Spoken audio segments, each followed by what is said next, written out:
নমস্কার, news live বাংলার মহানগর টপে আপনাদের সকলকে স্বাগত। আমি সুপ্রীতি রয়েছে আপনাদের সাথে এবং আজকের মহানগর টপে রাখবো একেবারে 4 শহরের খবর এবং যদিও 5 শহরের খবরই রাখছি আপনাদের সামনে, কিন্তু তার সাথে থাকবে আজকের দিনে সবথেকে গুরুত্বপূর্ণ খবর কি কি রয়েছে।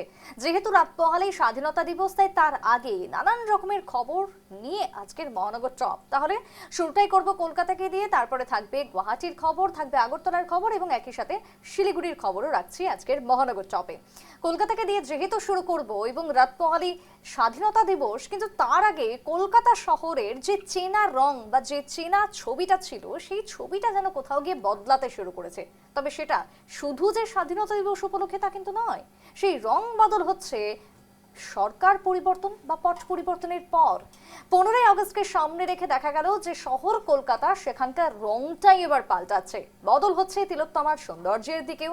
স্বাধীনতা দিবস একদিকে যখন রয়েছে, তার সামনে কলকাতার বেশিরভাগ এলাকারই রং পরিবর্তন হয়েছে। যেখানে রেড রোড, আকাশবাণী, রবীন্দ্র সদন, সর্বত্রই এই রং পরিবর্তনের সমাহার দেখা দিয়েছে। রাস্তার ডিভাইডার থেকে শুরু করে রেলিং, এমনকি রোড ডিরেক্টর বা সাইনবোর্ড, সেখানেও রঙের প্রলেপে লেগেছে পরিবর্তনের ছোঁয়া।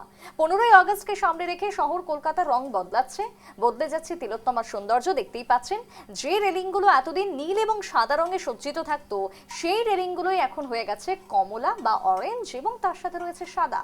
তার মানে বাংলায় যে বদলটা এসেছে, সেই বদলটা এবার শহরের প্রতিটা কোনায় কোনায় পরিলক্ষিত হচ্ছে। আমি সরাসরি একটি রঞ্জয়ের কাছে চলে যাব। রঞ্জয় জুড়ে গেছে আমার সাথে কলকাতা থেকে।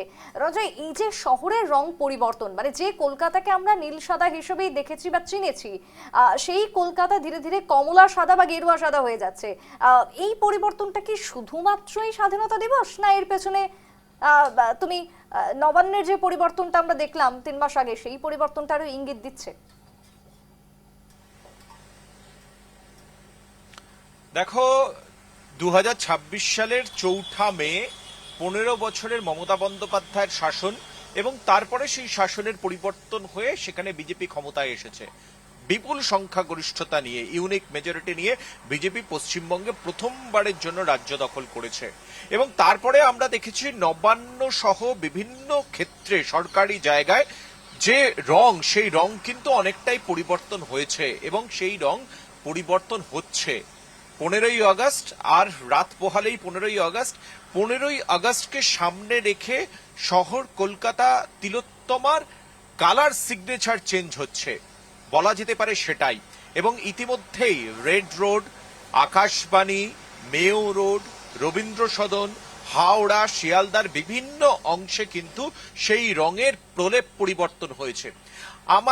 আমরা যেটা দেখতে অভ্যস্ত হয়েছি বিগত 15 বছরে, 2011 সালের পর থেকে, যে কলকাতা শহর মানেই কলকাতা সরকারি দপ্তর, নবান্ন থেকে শুরু করে নিউজ সেক্রেটারিয়েট, সমস্ত জায়গায়, এমনকি রাস্তার যে রেলিং থেকে শুরু করে কলকাতা শহরের যে পার্ক রয়েছে, যে মূর্তিগুলো রয়েছে মনীষীদের, সেই মূর্তির আশপাশ যে ঘেরার যে জায়গাগুলো, ব্যারিকেডগুলো থাকে, এমনকি কলকাতা পুলিশের যে রেলিং থাকে, সবকিছুই কিন্তু ছিল নীল সাদা রঙে সজ্জিত।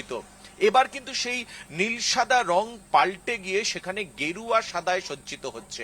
সূত্রের খবর যেটা, যে প্রশাসনের তরফে, রাজ্য সরকারের তরফে 15ই আগস্টকে সামনে রেখেই এই রং পরিবর্তনের যে পথ চলা, সেই পথ চলা শুরু হয়েছিল 4 মে 2026-এর পর থেকে। কিন্তু বিভিন্ন ক্ষেত্রে আমরা সেই পরিবর্তন দেখেছি।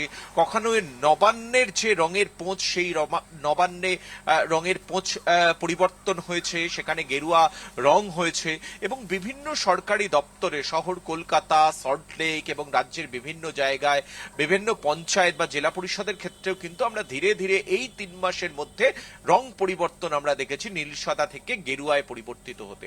এবং তুমি জানো যে এই শহর কলকাতা তিলোত্তমা নগরী হচ্ছে রাজ্যের সেন্টার পয়েন্ট এবং শহর কলকাতার রাজপথে পরিবর্তন মানে সেটা অবশ্যই একটা অন্যতম গুরুত্বপূর্ণ চিহ্ন হিসেবে সেটা সূচিত করে। এবং তুমি একটু আগে যেটা বললে যে এটা কি নিছকই 15ই আগস্টের জন্য, না, এটা নিছক 15ই আগস্টের জন্য নয়। 15ই আগস্টকে মাথায় রেখে এই রং পরিবর্তনের যে বিষয়টা, সেটা রাজ্য সরকারের তরফ থেকে চিন্তা ভাবনা ঘোষণা করা হয়েছিল এবং সেই মতো করেই বাস্তবায়ন বা এক্সিকিউশন চলছে। ইতিমধ্যেই শহর কলকাতার প্রায় 90% জায়গায় রং পরিবর্তন হয়ে গিয়েছে। এখনো পর্যন্ত আমাদের নিউজ লাইভ বাংলার ক্যামেরায় ধরা পড়েছে, এখনো পর্যন্ত সেই ট্রানজিশনটাও কিন্তু আমরা দেখেছি। আমি যদি তোমাকে রেড রোডের কথা বলি, রেড রোডে মূর্তি রয়েছে, সেই মূর্তির জায়গায় যে ব্যারিকেড করে ঘেরা রয়েছে কংক্রিটের, সেখানে এখনো পর্যন্ত কিন্তু নীল সাদা রঙের পোঁচ রয়েছে। কিন্তু তার পরবর্তী যে রেলিংগুলো রয়েছে সেই রেলিংগুলো এখনোই কিন্তু তোমার গেরুয়া সাদা হয়ে গিয়েছে। অর্থাৎ যেখানে যেখানে নীল সাদা রয়েছে সেটা আর কিছু সময় তারপরে কিন্তু সেই রংটাও পরিবর্তিত হয়ে যাবে। এবং ইতিমধ্যেই কিন্তু রঙের পরিবর্তনটা যেভাবে হয়েছে, আমি তোমায় একটু দেখানোর চেষ্টা করি। এই যে ডিভাইডার গুলো রয়েছে, কলকাতা পুলিশের ডিভাইডার রয়েছে। তুমি জানো যে শহর কলকাতার বিভিন্ন রাস্তায় যান চলাচলের ক্ষেত্রে এই ডিভাইডার অত্যন্ত গুরুত্বপূর্ণ এবং এই ডিভাইডার এতদিন পর্যন্ত ছিল কিন্তু নীল সাদা রঙে সজ্জিত।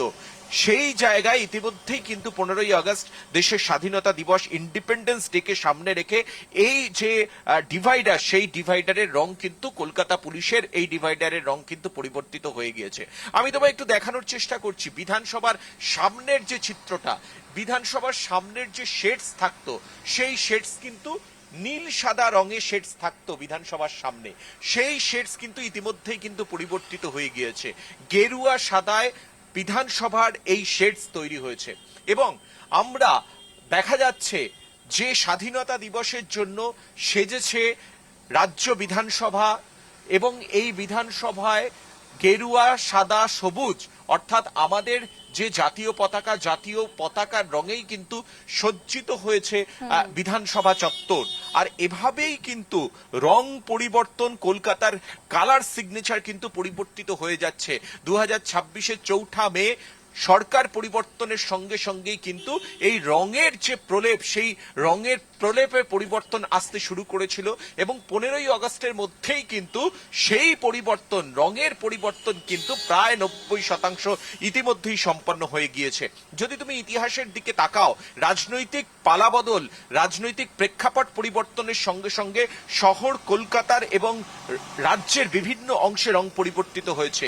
বামেদের জমানায় লাল রঙের একটা আভাস ছিল বিভিন্ন ক্ষেত্রে সরকারি প্রতিষ্ঠান সহ শহর কলকাতা জুড়ে এবং তারপরে যখন 34 বছরের বাম শাসনের অবসান হয়েছে, মমতা বন্দ্যোপাধ্যায় ক্ষমতায় এসেছেন, তারপরে নীল সাদা রং এবং মমতা বন্দ্যোপাধ্যায় শাসনের 15 বছর পর বিজেপি নতুন করে ক্ষমতায়, বিজেপিও তাদের যে গৈরিক যে রং, একেবারে তাই। রণজয়, তুমি সঙ্গেই থাকো। আমরা শহর কলকাতার রং পরিবর্তন তো দেখছি, কিন্তু তার সাথে শহর কলকাতা, আবার শুধু কলকাতা বলবো না, একেবারে বাংলা, পশ্চিমবঙ্গ এখন তোলপাড় নেতাজি সুভাষচন্দ্র বসুকে নিয়ে। এবার আমরা একটু সেই খবরে যাব। রণজয়, তুমি সঙ্গেই থাকো। এই মুহূর্তে দাঁড়িয়ে কলকাতা বা শুধুমাত্র কলকাতা নয়, উত্তরবঙ্গ থেকে দক্ষিণবঙ্গ, নেতাজি সুভাষচন্দ্র বসু যে বাঙালির আবেগ, সেই আবেগকে নিয়ে কটূক্তি, বিতর্কিত মন্তব্য, সবের জেরে তোলপাড় এক প্রকার বলা যায় বাংলা। পুলিশের ধরপাকড় শুরু হয়ে গেছে এবার এই ঘটনার জেরে এবং তারপরে সুর নরম করেছেন বিজেপির রাজ্যসভা সাংসদ অনন্ত মহারাজ ওরফে অনন্ত রায়। বৃহস্পতিবার রাতে সোশ্যাল মিডিয়াতে 17 সেকেন্ডের একটি ভিডিও প্রকাশ করলেন এবং তিনি সেখানে নেতাজির প্রতি সম্মান জানিয়ে মন্তব্যের জন্য দুঃখ প্রকাশও করেছেন। ভিডিও বার্তায় অনন্ত মহারাজ বলেন, নেতাজি সম্পর্কে তার কিছু অনিচ্ছাকৃত বক্তব্যে কেউ মানসিকভাবে আঘাত পেয়ে থাকলে তিনি আন্তরিকভাবে দুঃখিত। আমি অনন্ত মহারাজের বক্তব্য শোনাবো এবং এর পরিপ্রেক্ষিতে ঠিক কি বলেছেন পশ্চিমবঙ্গের মন্ত্রী অগ্নিমিত্রা পল রাখবো। নেতাজির প্রতি সম্মান জানিয়ে বলছি, নেতাজি সম্পর্কে আমার অনিচ্ছাকৃত কিছু বক্তব্যের জন্য কেউ যদি মানসিকভাবে আঘাত পেয়ে থাকেন তার জন্য আমি আন্তরিকভাবে দুঃখিত। আমি আপনাকে বলছি, রাজ্যের বাইরে কোথাও ঝড় নেই, কোথাও ঝড় নেই। যেটা মানে ভুল ইতিহাস পড়া হয়েছে সেটাও শুনছে, সেটাই জানে। জবরদস্তিটা বানাইলে হবে ভাই? তার ভুল ইতিহাস তো ভুল ইতিহাস কতদিন শুনবে মানুষ, কতদিন দেখবে? আরে ভাই, বই তো প্রকাশ করব, আমার বহুত কাজ আছে তো। আমি কাজ করব, কাজ করে বাড়াবো। আমি আপনি আপনার পেপার দেখাচ্ছি, এমনি দেখাচ্ছি। अनंत महाराज सम्मानीय राज्यसभा के एमपी है, लेकिन वो बंगाल के जो अस्मिता है उनके ऊपर नहीं है। अनिता महाराज जी जो स्टेटमेंट दिए हैं वो उनका व्यक्तिगत स्टेटमेंट है, वो हमारे सरकार के स्टेटमेंट नहीं है, हमारे पार्टी के स्टेटमेंट नहीं है, कंप्लीटली उनका व्यक्तिगत स्टेटमेंट है।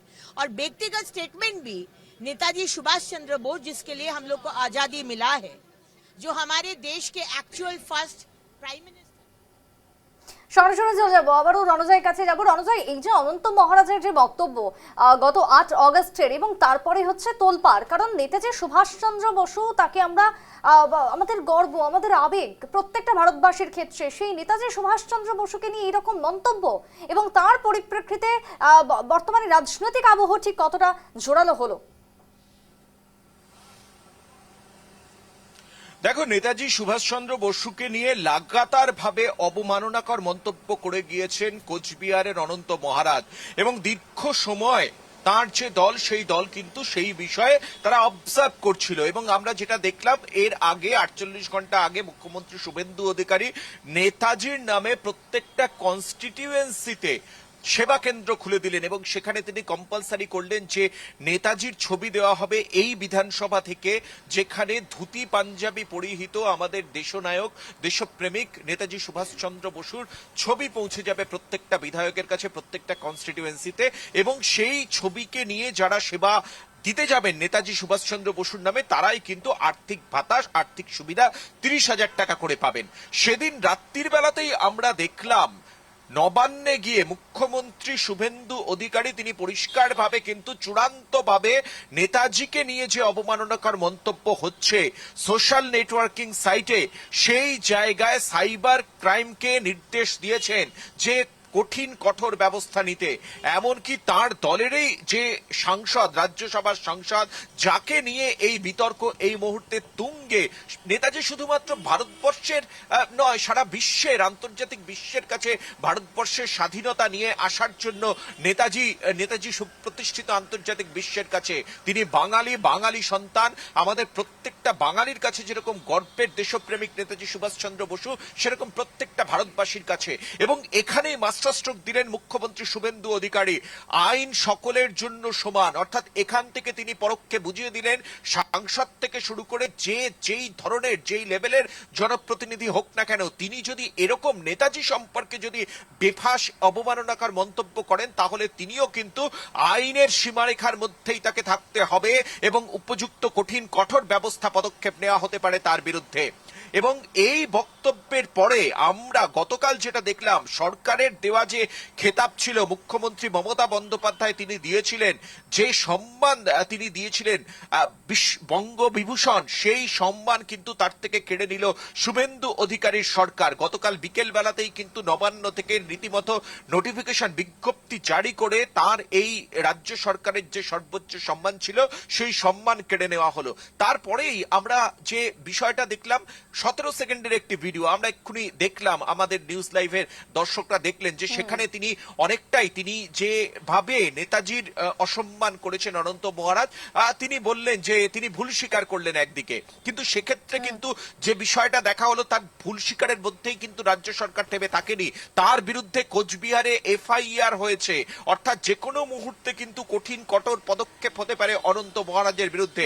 যদিও আজকে মুখ্যমন্ত্রী শুভেন্দু অধিকারী তিনি বেশ কিছুটা, গতকাল তিনি যে অ্যাকশন নিয়েছিলেন, যে পদক্ষেপের কথা বলেছিলেন, তিনি ক্ষমা চাইবার পরে সোশ্যাল মিডিয়াতে বেশ কিছুটা নমনীয় মনোভাব দেখালেন শুভেন্দু অধিকারী। কিন্তু আইন যে আইনের পথে চলবে, জনপ্রতিনিধি হলেও, বড় নেতা হলেও যে তিনি পার পেয়ে যাবেন না দেশের একজন সর্বোচ্চ দেশপ্রেমিকের বিরুদ্ধে অবমাননাকর মন্তব্য করে, সেই বার্তাটা কিন্তু এখনো পর্যন্ত রয়ে গিয়েছে।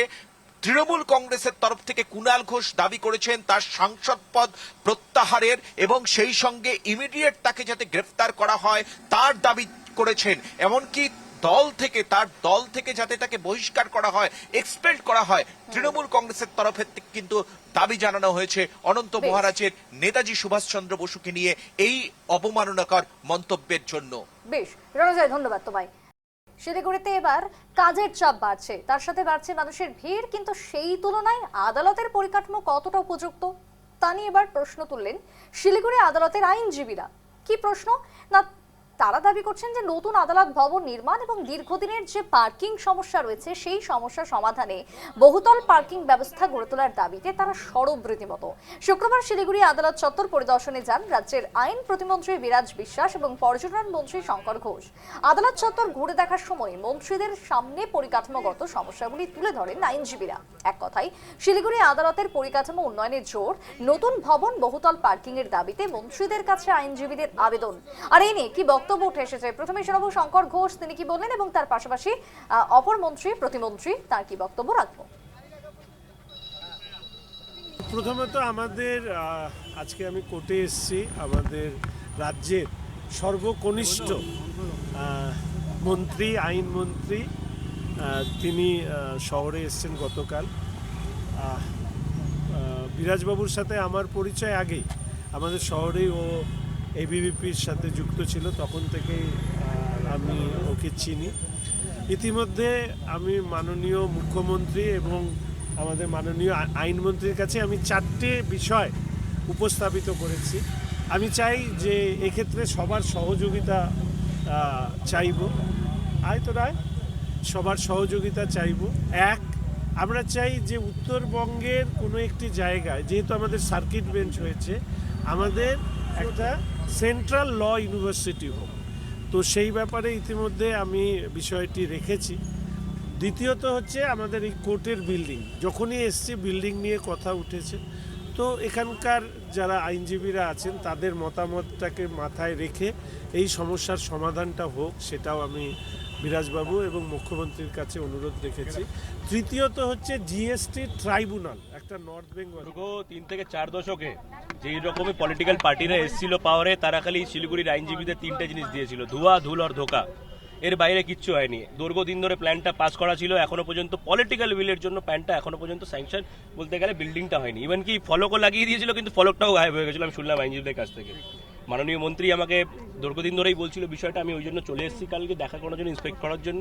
ইন্সপেকশন করে আমি সবাইকে এতটুকু সন্তুষ্ট করলাম যে 100% এই ভব্য একটা বিল্ডিং এখানে হচ্ছে, আইনজীবীদের জন্যও থাকবে সেখানে ব্যবস্থা, এবং যারা বিভিন্ন মাধ্যমে যারা আসছেন এভিডেন্স দিতে বা সাক্ষী করতে, তাদের জন্য ব্যবস্থা আমরা এখানে। সরাসরি চলে যাবো, জয়দীপ জুড়ে গেছে। জয়দীপ, শিলিগুড়িতে কাজের চাপ বাড়ছে এবং তার সাথে সব দিক থেকে একটা প্রেশার আসছে, আর এই প্রেশারকে কিভাবে ঠিকঠাক ভাবে হ্যান্ডেল করা যায় তার জন্য পরিকাঠামোগতভাবে উন্নত করতে হবে, আইনজীবীদের এই দাবি। কি কি চাইছেন তারা মূলত? একদমই তাই। দেখো, স্বাভাবিকভাবে শিলিগুড়ি শহর কিন্তু দিনের পর দিন বাড়ছে, জনসংখ্যা বাড়ছে, এবং বর্তমানে শিলিগুড়ি মহকুমার সমস্ত থানাগুলি এই শিলিগুড়ি মহকুমা আদালতের উপরে কিন্তু তাদের সমস্ত মামলা কিন্তু এখানেই হয়, এবং সময়ের সাথে যেহেতু শহরের জনসংখ্যা বাড়ছে, ফলে আদালতের কাজের চাপ বাড়ছে। কিন্তু সেই যে দীর্ঘ কয়েক দশক আগে আদালত ভবন তৈরি হয়েছিল, এখনো সেই আদালত ভবনেই সমস্ত কাজকর্ম চলছে। এর আগে সরকারের আমলে এই আদালত ভবনে নতুন ভবন নির্মাণের জন্য শিলান্যাস হয়, যদিও একটি ইটও কিন্তু তারপরে আর পড়েনি। আর তাই বর্তমানে রাজ্য সরকারের পালা পরিবর্তন হতেই আবার নতুন করে সেই শিলিগুড়ি মহকুমা আদালতের নতুন ভবনে দাবি তুলছেন আইনজীবীরা। এবং আজ যখন ওই আদালত চত্বরে রাজ্যের আইন প্রতিমন্ত্রী বিরাজ বিশ্বাস আসেন, তার কাছে সেই দাবি তোলেন, এবং তিনিও আশ্বস্ত করেছেন আইনজীবীদের খুব তাড়াতাড়ি এই শিলিগুড়ি মহকুমা আদালতের যে ভবনটি, সেই ভবনের কাজ শুরু করা হবে। অত্যাধুনিক ভবন তৈরি করা হবে, যেখানে পার্কিং এর ব্যবস্থা থেকে শুরু করে বিচারকদের বসা সমস্ত কিছু থাকবে, যেখানে সহজেই মানুষ আসবেন এবং তারা যে বিচার পাবেন এই আদালত থেকে।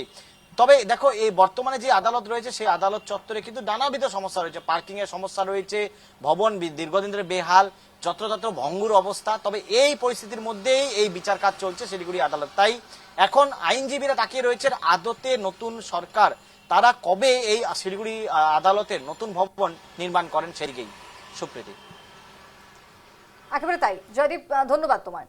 শিলিগুড়ি শহরের ছবিটা দেখাচ্ছিলাম, শিলিগুড়িতে আগামী দিনে কবে এই দাবি পূরণ হয় সেটাই হচ্ছে এখন দেখার, এবং সেই দাবি নিয়ে আইনজীবীরা রীতিমতো তারা দাবি তুলেছেন এবং মন্ত্রীদের কাছে আবেদন জানিয়েছেন। এখন আগামী দিনে সমস্যা সমাধানের আশায় রয়েছেন শিলিগুড়িতে আইনজীবীরা।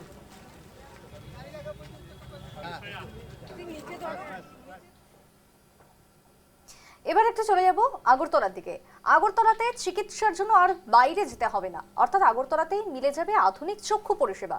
নতুন সরকারি আই হাসপাতালের ভিত্তিপ্রস্তর স্থাপন করে বললেন মুখ্যমন্ত্রী, চোখের জটিল রোগের চিকিৎসার জন্য এবার রাজ্যের বাইরে ছুটতে হবে না রোগীদের, অর্থাৎ আগরতলাতেই সমস্ত রকমের সুযোগ সুবিধা পেয়ে যাবেন রোগীরা। তার জন্য ক্যাপিটাল কমপ্লেক্সে আধুনিক পরিকাঠামো সমৃদ্ধ নতুন আগরতলা গভর্নমেন্ট আই হাসপাতাল তৈরির উদ্যোগ নিয়েছে রাজ্য সরকার। আর এই হাসপাতালের বিশেষ করে ভিত্তিপ্রস্তর স্থাপনও করলেন মুখ্যমন্ত্রী, এবং ঠিক তারপরে কি বললেন রাজ্যবাসী উদ্দেশ্যে শোনাবো। যা যা মডার্ন চিকিৎসা আছে আয়ের জন্য, অনেক সময় গ্লুকোমাই হোক বা ক্যাটারাক্টই হোক বা রেটিনাই হোক বা বিভিন্ন বাচ্চাদের যখন জন্মের পর কিন্তু চোখের একটা বিরাট বিষয় থাকে, অনেক সময় সমস্যা হয়। তো এগুলো কিন্তু আমাদের এই ডিপার্টমেন্টে যেটা গতানুগতিকভাবে চলে এসছে সেটা সাফিসিয়েন্ট ছিল না। আমরা গুয়াহাটিতেও দেখেছি, শঙ্কর নেত্রালয়ে বলুন, সেখানেও জানি। তো আমরা দেখেও কিন্তু অনেক সময় আমরা শিখতে পারি যে ত্রিপুরাতেও কেন আমরা সেটা করব না। আপনারা জানেন যদি এটা হয়, এক তো ওখান থেকে যে ডিপার্টমেন্ট আছে এখানে শিফট হয়ে গেলে আলাদাভাবে শুধু আই নিয়ে খালি কথা হবে, এবং আয়ের নতুন নতুন যা যা নতুন ট্রিটমেন্টের দরকার, যে সমস্যা আছে স্কুইন্ট ফর এক্সাম্পল, স্কুইন্টের ট্রিটমেন্ট হইব আধুনিকতার ছোঁয়া দিয়ে, এবং যেগুলো সাধারণ মানুষের কাজে আসবে সেই ব্যবস্থা এখানে থাকবে। ত্রিপুরা থেকে জুড়ে গেছে ভূপাল, আমি সরাসরি চলে যাব। ভূপাল, ত্রিপুরার মানুষজন চিকিৎসা পরিষেবা বলতে বহিরাজ্যের উপর একটা বড় অংশের মানুষজন নির্ভরশীল হয়ে থাকে, আর এবারকে সেই নির্ভরশীলতা কমাতে স্বাস্থ্যমন্ত্রী তথা মুখ্যমন্ত্রীর এই উদ্যোগ একের পর এক। একেবারেই বিশেষ করে এই যে আই হসপিটালের কথা বলা হচ্ছে, এটা কিন্তু খুব ইম্পর্টেন্ট একটা ইনিশিয়েটিভ, কারণ মূলত ত্রিপুরাতে শুধুমাত্র চোখের জন্য ডেডিকেটেড কোনো হসপিটাল নেই।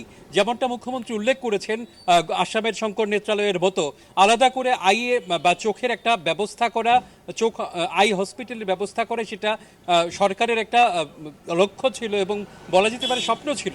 সেটাই কার্যত বাস্তবায়িত হতে চলেছে। আগামী 2 বছর পরেই এই আই হসপিটাল মানুষের জন্য উন্মুক্ত হয়ে যাবে বলে তিনি জানান, এবং তারপর জিবি হাসপাতালে যে চোখের চিকিৎসার যে বিভাগটি রয়েছে সেটি এই নতুন যে হসপিটাল তৈরি করা হচ্ছে সেখানে শিফট হয়ে যাবে।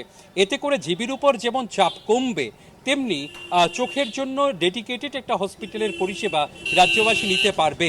শুধু ত্রিপুরার মানুষ নয়, ত্রিপুরার বাইরে থেকে অর্থাৎ বাংলাদেশ থেকে অনেকে চিকিৎসার জন্য এই রাজ্যে আসে, তাদের জন্য আলাদা করে এই সরকারি ব্যবস্থাপনায় আই হসপিটাল উদ্বোধন হবে কিছু বছরখানেক পরে, এবং সেই স্বপ্নই কার্যত মুখ্যমন্ত্রী দেখছেন, এবং তিনি দাবি করেছেন, তিনি জানিয়েছেন যে এই হসপিটালে আধুনিক যাবতীয় যে পরীক্ষা পদ্ধতিগুলি রয়েছে সেগুলি সেখানে স্থাপন করা হবে, এবং এতে মানুষ দারুণভাবে উপকৃত হবে। সুপ্রীতি, বেশ, একেবারে তাই। আগামী দিনে রাজ্যবাসীর উন্নয়নের জন্যই এই ভাবনা চিন্তা। ভূপাল, ধন্যবাদ তোমাকে। যেখানে চোখের এবার জটিল রোগের চিকিৎসা হোক বা আগামী দিনে চিকিৎসা পরিকাঠামো উন্নত করা হোক, সবকিছুর জন্য এবার আগরতলাতেই সব পরিষেবা পাওয়া যাবে, এমনটাই জানিয়ে দিয়েছেন ত্রিপুরার মুখ্যমন্ত্রী Manik Saha. Senior officials, healthcare professors. এবার গুয়াহাটিতে ফিরে আসবো, যেখানে গুয়াহাটিতে এবার স্বাধীনতা দিবসের ঠিক প্রাক্কালে 6 মাইলে 88 কোটি টাকার হেরোইন বাজেয়াপ্ত। বিশেষ সূত্রে যে খবর, সেক্ষেত্রে এসিপি কল্যাণ পাঠকের নেতৃত্বে চলে বিশেষ অভিযানে গ্রেফতার পাঞ্জাবের কুখ্যাত হেরোইন পাচারকারী হরদীপ সিং চাচল, এবং 6 মাইলের ওম রেসিডেন্সিতে আশ্রয় নিয়েছিল হরদীপ সিং। একটি ব্যাগ থেকে উদ্ধার হয় 10 কেজি হেরোইন।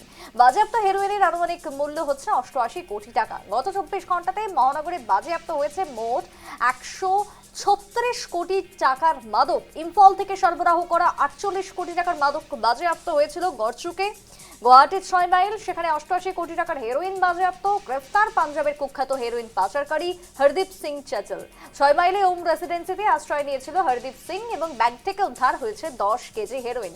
সব মিলিয়ে কি বক্তব্য, ঠিক কি ছবি উঠে এসেছে আমরা দেখাবো পরবর্তীতে। তবে এই মুহূর্তে যে ছবিটা, তাতে করে যথেষ্টই চিন্তার, কারণ আগামীকালকে অর্থাৎ রাত প্রহরেই স্বাধীনতা দিবস। তার আগে রাজ্যে এত বিপুল অঙ্কের মাদক দ্রব্য উদ্ধার হয়েছে, তাকে ঘিরে রাজ্যের আইন শৃঙ্খলা সবকিছু নিয়ে একটা চিন্তা তো থাকছেই, কিন্তু তারই সাথে গোটা রাজ্যকে নিরাপত্তার বলয়ে মুড়ে ফেলেছে এই মুহূর্তে রাজ্য পুলিশ প্রশাসন।